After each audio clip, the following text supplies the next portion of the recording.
For today's tutorial is tuturuan ko kayo kung paano nyo papataasin or babaguhin ng limit na amount ng pwede nyo i-transfer per day using PesoNet gamit ang East West mobile app. If you were interested, please continue watching.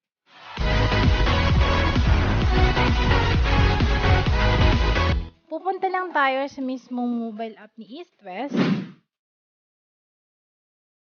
And magla-login lang po ako dito. Type natin yung username natin dito. Tsaka yung password nyo.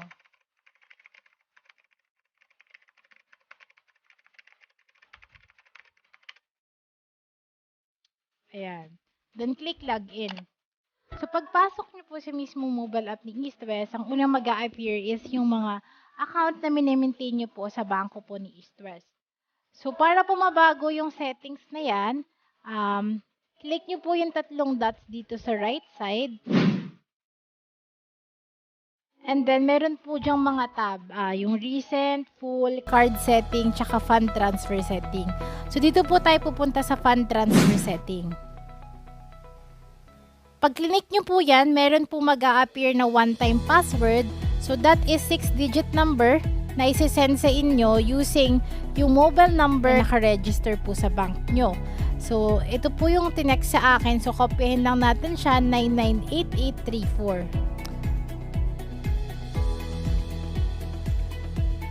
998834.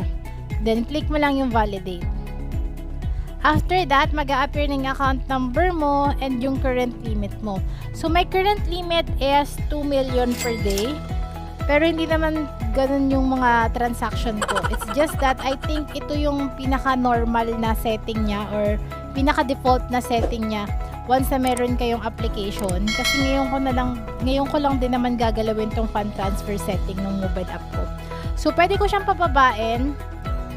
Kasi may mga option dyan. Ang pinaka-minimum niya is 500,000 and the highest po is 2 million. So, on my case, pwede sigurong kahit 500,000 lang. Kasi, hindi naman maabot yung transfer ko ng 2 million or millions. Paano masabi? So, sa may baba, click mo lang yung acknowledgement. Tapos, save.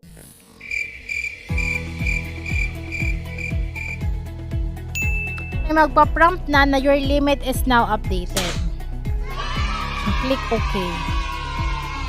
Yan. So, for that one, naging 500,000 po yung limit na pwede kong i-transfer. So, ibalik po natin. So, yung current limit natin kanina amounting to 2 million is now at 500,000 pesos. So, kung sakali po na gusto nyo po ng mas mataas na limit, mamili lang po kayo sa mga options po nila and pwede nyo po siyang i-change anytime you want.